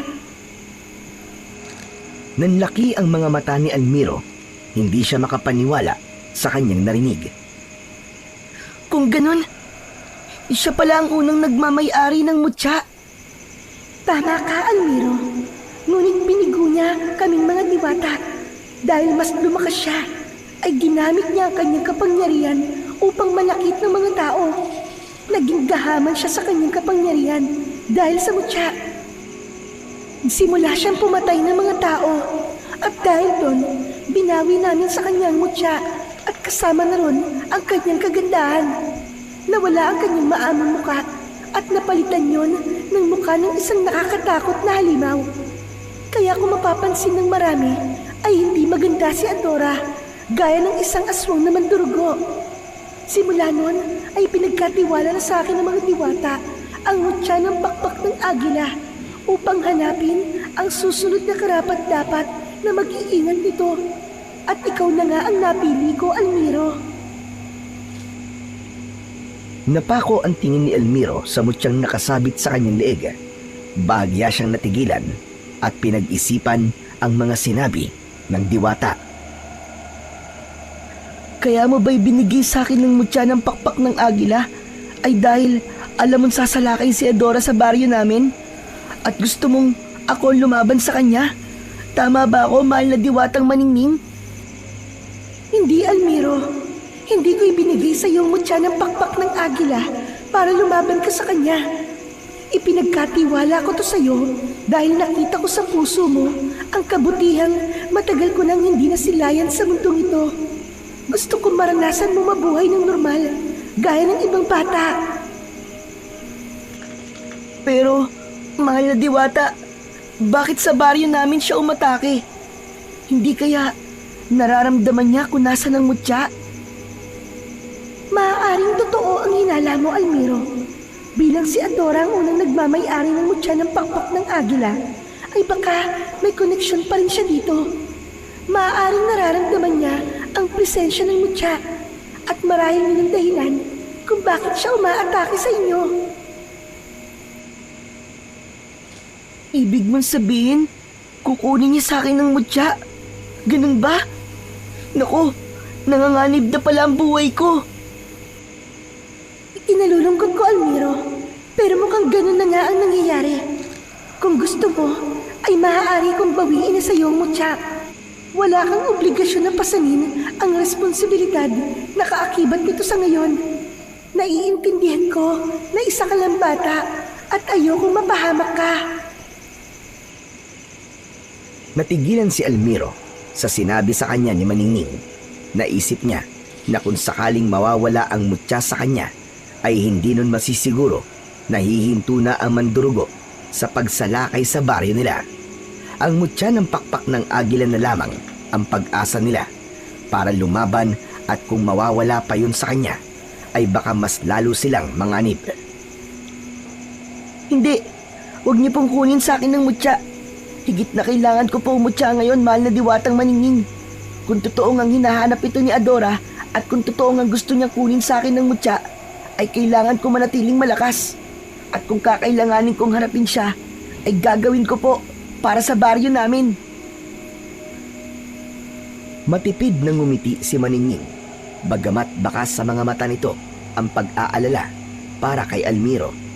Ngunit para kay Almiro ay yun na ang pagkakataon niya para ipakita sa lahat na kahit may kapansanan siya, ay meron pa rin siyang magagawa para sa baryo nila. Sa mga sumunod na gabi ay naging laging mababaw ang tulog ni Almiro. Inaabangan niya kasi ang muling pag-atake ng mandurugo at nangako siya sa sarili na kung sakaling sasalakay muli ang mandurugo ay haharapin niya ito. Hindi na siya takot gaya ng dati, ngunit hindi rin siya kampante. Hindi niya alam kung talagang may laban ba siya kay Adora, pero alam niyang hindi niya hahayaan na may maging biktima pa uli ang mandurugo. Hanggang isang gabi, habang tahimik ang paligid, ay biglang may nagsigawang mga tao mula sa labas. May sumigaw na naroon na ang mandurugo, habang ang iba naman ay humihingi ng saklolo. Napabalikwas si Almiro dahil doon. Maging si Lolo Victor ay napatayo at nagkatinginan silang dalawa. Nang magtungo si Lolo Victor sa bintana, ay kinuha ni Almiro ang saklay niya at sumunod siya sa lolo niya. Bahagyang binuksan ni Lolo Victor at sumilip sila mula roon. Nakita nila ang mandurugo na naglalakad sa gitna ng kalsada. Baka sa nakakatakot na mukha nito ang galit. Ilabas niyo ang may hawak ng aking mutya. Alam kong naririto siya. At hindi ako titigil hanggat hindi ko nababawi ang sakin. Bumilis ang tibok ng puso ni Almiro. Napako ang tingin niya sa mandurugo. Lumayo siya sa bintana at mabilis niyang kinuha sa kusina ang isang itak na ginagamit ni Lolo Victor sa pagputol ng mga panggatong nila na kahoy. Walang lingon likod na nagtungo siya sa pinto, ngunit bago pa siya makalapit doon, ay nahawakan na siya ng lolo niya sa isa niyang braso. Almiro! Sandali lang po, anong gagawin mo? Kailangan ko pang lumabas, Lo. Lalabanan ko po mandurugo. Ano? Sus Mariosep ka bata ka, ano ba sinasabi mo? Hindi ka lalabas. Wala kang laban sa kanya, Almiro. Huwag kang magpakabayani. Pero kailangan ko po itong gawin, Lo. Kailangan ko pong patunayan na may silbi ako at hindi po ako pabigat sa baryo natin. Pambihira ka. Maraming paraan para mapatunayan mo yan, Almiro. Pero hindi sa paraan na makikipaglaban ka sa isang aswang at ibubuwis mo ang sarili mong buhay. Nag-aalab ang damdamin ni Almiro. Sa kabila ng pangambang bumabalot sa kanyang dibdib, ay alam niyang yun na ang pagkakataong hinihintay niya para tapusin ang pananalasa ng mandurugo sa baryo nila. Naisip ni Almiro na ipaalam na sa kanyang lolo ang tungkol sa mutya ng pakpak ng agila. Naisip niya na kapag nalaman nito na meron siyang ganung mutya, ay papayagan na siya nito sa gusto niyang gawin. Nanginginig ang mga kamay ni Almiro nang ilabas niya mula sa bulsa ng kanyang short ang mutya ng pakpak ng agila. Isinabit niya yon sa kanyang leeg at agad naman niyang naramdaman ang paggapang ng malakas na kapangyarihan nun sa buo niyang katawan. Naging normal na ang kaliwang paa niya at binitiwan niya ang kanyang saklay. Nanlaki ang mga mata ni Lolo Victor at hindi ito makapaniwala sa nangyari. Diyos na mamagin! Anong nangyari? Bakit gumaling na ang paa mo? Lolo, dahil po sa mutya ng pakpak ng agila na suot ko po ngayon. Ang mutya po na ito, ang hinahanap po ng mandurugo. Ibinigay po sa akin ito ng agilang inalagaan natin. Isa pala siyang diwata, Lolo. Ibinigay niya po sa akin ng mutya para magkaroon po ako ng kakayahang makalakad. Pero hindi lang po yun ang kayang gawin ng mutyan to. Marami pa po akong kayang gawin. Pero wala na po akong oras isa-isayin ng mga yun, Lo. Kailangan ko na pong labanan ng mandurugo bago pa siya may mapatay ulit. Hindi ko pa masyadong maintindihan ang sinasabi mo. Pero kahit na anong mutya pa ang meron ka, ay hindi pa rin ako pumapayag na makipaglaban ka sa isang kampo ng kadiliman. Hindi maaari, Apo. Baka ikaw ay mapahamak. Pero Lo, wala ka pong dapat ipag-alala. Protektado po ako ng mutya ng pakpak ng agila. Hindi po ako nito pababayaan, Lo. Maniwala po kayo. Ay nako, tumigil ka na nga sa kaibangan mo, Almiro. Manahimik ka. Magsasalita pa sana si Almiro nang biglang kinuha ni Lolo Victor ang mutya mula sa kanyang leeg. Muling bumalik ang pagiging pilay niya, kaya napaupo siya sa sahig. Kinuha ni Lolo Victor ang itak mula kay Almiro at walang pag-aatubiling pinutol nito ang saklay sa gitna. Tumila po ng kalahati ng kahoy sa kabilang dulo ng kubo. Lolo, bakit niyo po sinira ang saklay ko? Ano pong ginawa niyo? Simula ngayong gabi ay hindi ka nalalabas ng bahay nang hindi mo sinasabi sa akin. At itong mutya na ito, ako na ang magtatago nito at kahit kailan, hindi mo to pwedeng kunin sa akin, Elmiro. Nagkakaintindihan ba tayo? Lolo naman, parang awa niyo na po. Kailangan kong ipagtanggol ang mga tao. Ibalik niyo po sa akin ang mutya. Tumigil ka na, Almiro. Makikinig ka sa akin dahil ako nakakaalam kung ano ang makakabuti sa iyong bata ka. At kapag sinuway mo ko, mas mabuti nang umalis ka na lang dito. Tila pinagbagsakan ng langit at lupa si Almiro sa kanyang narinig. Nanatili siyang nakaupo sa sahig at hindi niya na napigilang mapaluwa. Alam niya na sa sandaling yun ay hindi maniniwala ang lolo niya na kaya niyang lumaban basta hawak niya ang mutya ng pakpak ng agila. Bagamat naiintindihan niya ang reaksyon ni Lolo Victor, ay hindi pa rin niya maiwasang makaramdam ng pagtatampo dito dahil sa pagpigil nito sa kanya na labanan ang mandurugo. Isang umaga, nakaupo si Almiro sa may hagdan ng kanilang bahay habang ang mga mata niya ay nakatitig lamang sa kawalan. Sa harapan ng bahay nila ay abala si Lolo Victor sa pagsisibak ng mga kahoy. Mula sa di kalayuan ay nakita niyang papalapit si Benok na may hawak na supot ng mga hinog na bayabas. Paglapit ni Benok ay agad itong umupo sa tabi ni Almiro. Tara sa gubat, Almiro. Maglaro tayo ron o kaya magpakain tayo ng mga ibon. Ilang araw na tayong hindi nakakapunta sa gubat, di ba? Benok, pasensya na. Hindi na ako pwedeng lumabas eh. Ano?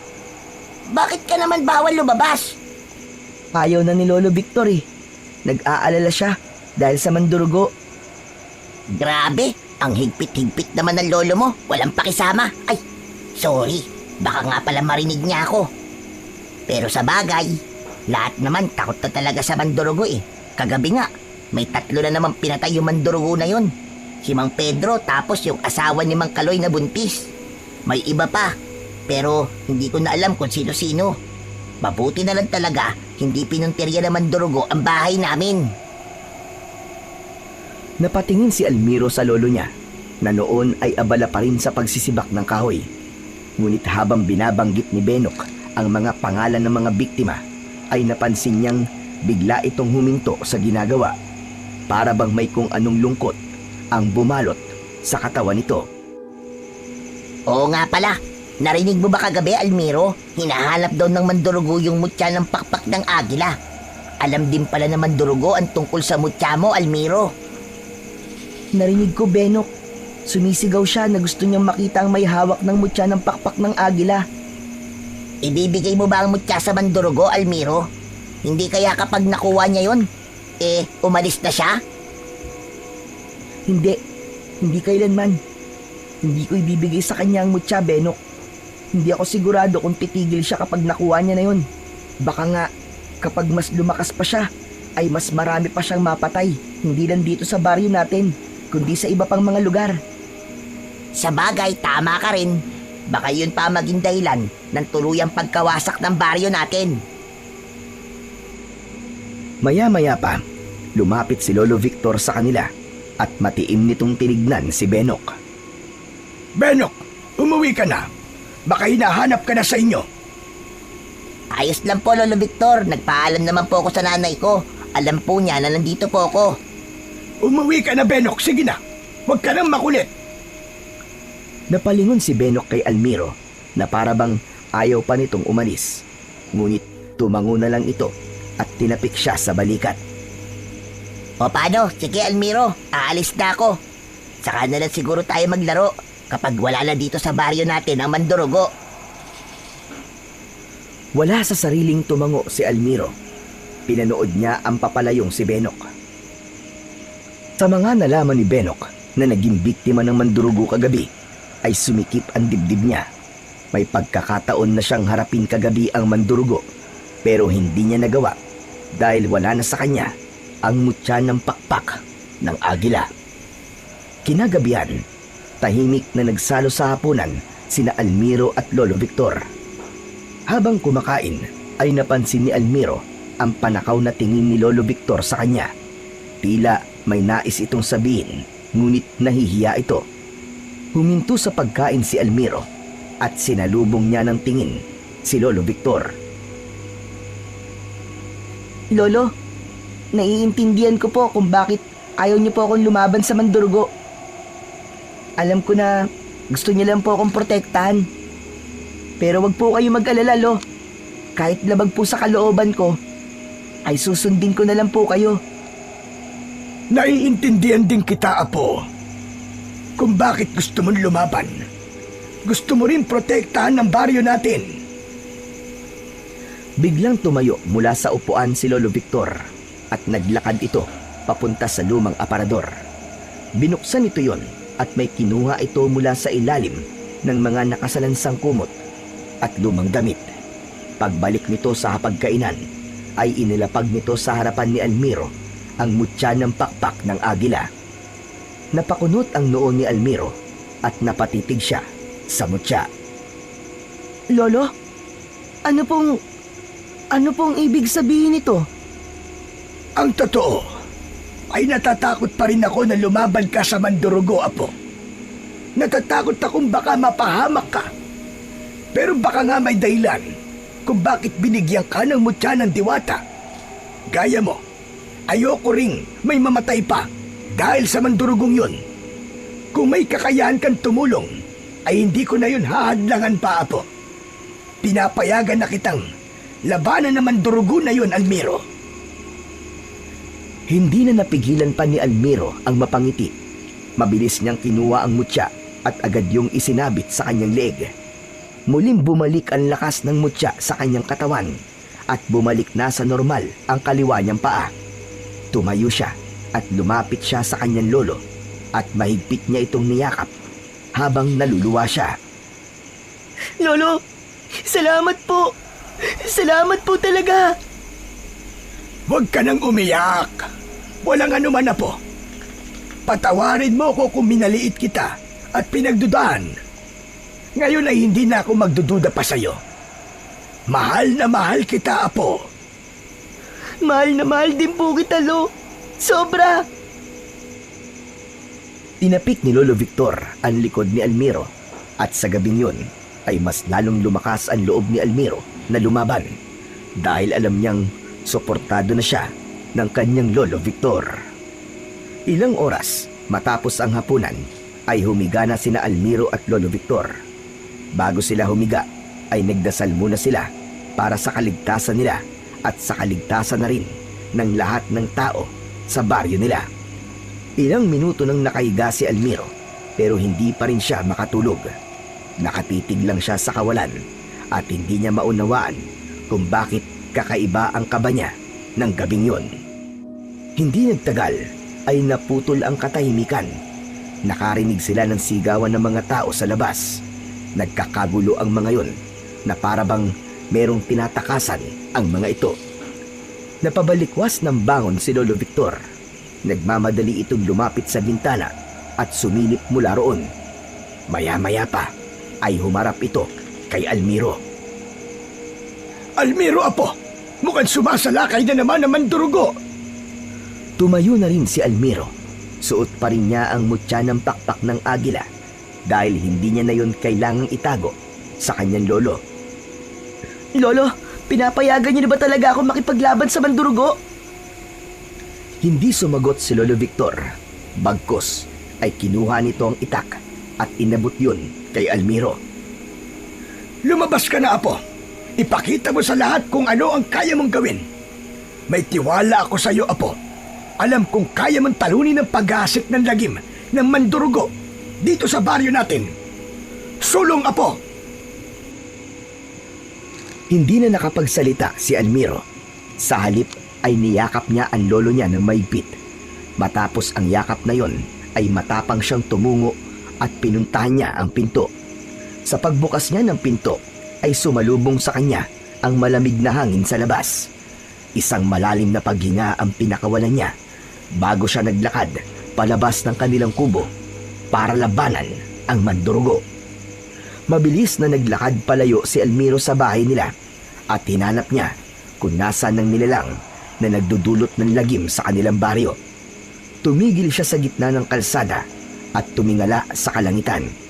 Doon ay nakita niya ang mandurugo na lumilipad. Napansin niya na may tanga nitong isang batang lalaki.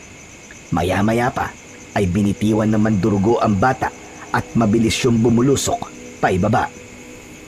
Walang pag-aalinlangang tumakbo si Almiro sa direksyon kung saan mahuhulog ang bata at matagumpay niya itong nasalo. Nagulat siya nang malaman na si Benok pala ang batang yon. Maingat niya itong ibinaba sa lupa.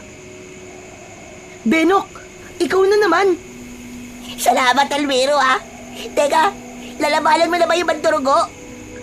Kaya nga ako may dalang itak, di ba? Tumago ka na, Benok. Bilisan mo. Baka mamaya madagit ka na naman ng mandurugo. Parang paborito ka niya eh. Tumango si Benok at tumakbo palayo. Napansin ni Almiro na lahat ng taong nakatingin sa kanya ay hindi makapaniwala na nakakalakad na siya ng maayos. Pero hindi niya pinansin ang reaksyon ng mga ito dahil ang atensyon niya ay nasa mandurugo. Tumingala si Almiro at muling tinignan ang mandurugo. Adora! Narito ang mutya na hinahanap mo! Malakas na sumigaw ang mandurugo at mabilis itong lumipad pababa. Tumayo ito sa harapan ni Almiro habang nanlilisik ang mapupula nitong mga mata.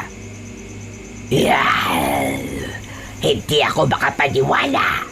Sa isang bata ay pinagkatiwala ng mga diwata ang aking mutya. Hindi mo na pagmamayari ang mutya ng pakpak ng agila, Adora. Oo, minsan kang pinagkatiwalaan ng mga diwata sa mutya na to. Pero sinayang mo ang pagkakataon na yon. Ginamit mo ang kapangyarihan nito para pumatay, hindi para magligtas. Ngayon, ako na ang tagapangalaga ng mutya ng pakpak ng agila at ipapakita ko sa'yo kung paano to gamitin ng tama. Manahimik ka! Masyado kang maraming sinasabi! Kung ayaw mong ibigay ang mutya ko, ay kukunin ko yan sa'yo sa paraang alam ko! Walang babalang umatake ang mandurugo kay Almiro. Sinunggaban siya nito sa mga balikat niya at mabilis siya nitong inilipad pataas.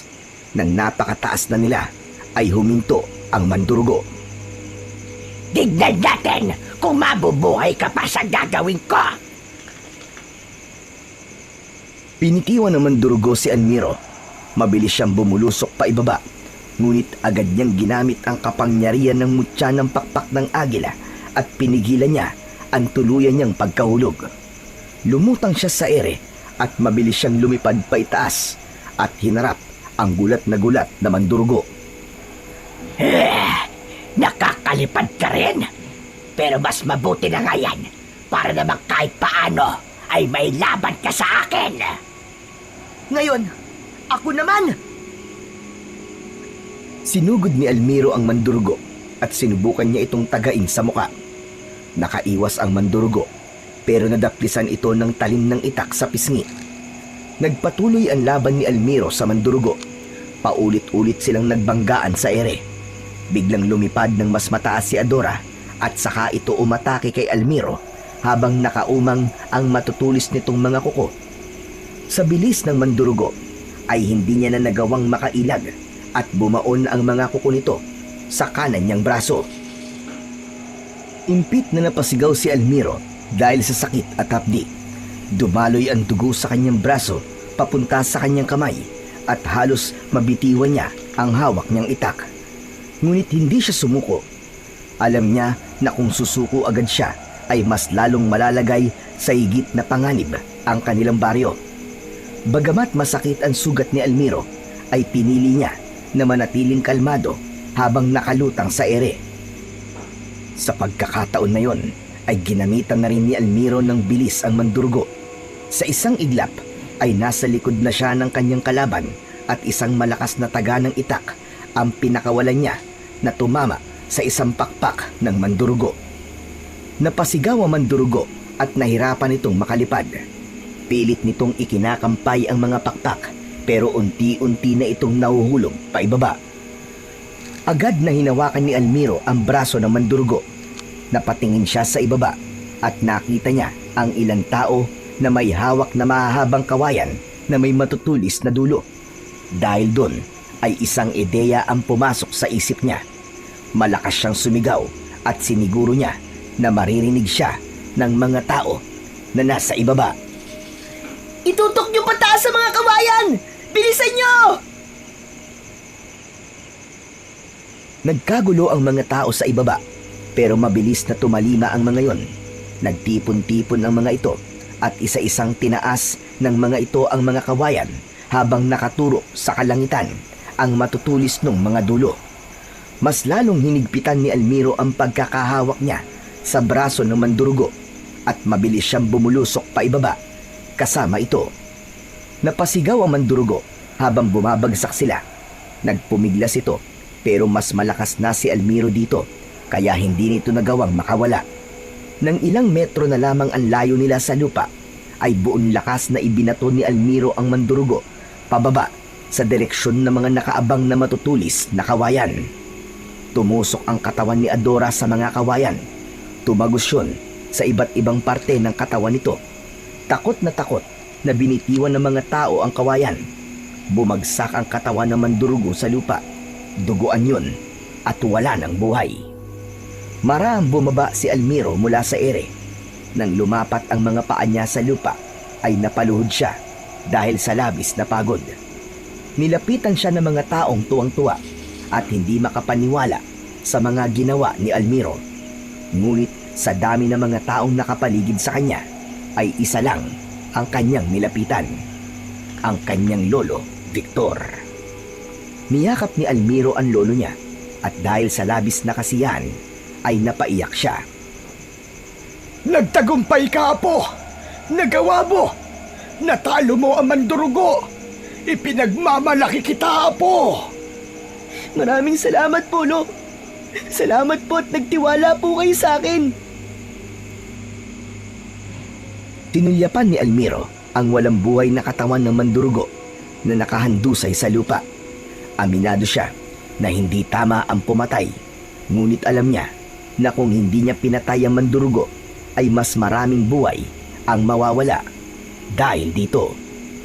Kinabukasan ay maagang nagtungo si Almiro sa gubat habang nakasabit sa liig niya ang mutya ng pakpak ng agila. Dahil nais niyang makausap si Maningning para ihatid dito ang magandang balita. Nang nasa gitnang parte na siya ng gubat ay napangiti siya nang makita niya si Maningning na nakaupo sa sanga ng isang puno. Nang makita siya ng diwata ay marahan itong bumaba at agad itong nilapitan ni Almiro. Mahal na diwatang Maningning, mabuti naman at hindi mo na ako pinahirapang hanapin ka. Dahil nararamdaman ko na darating ka, Almiro. Kanina pa kita hinihintay dito. Natalo ko na po ang mandurugo kagabi.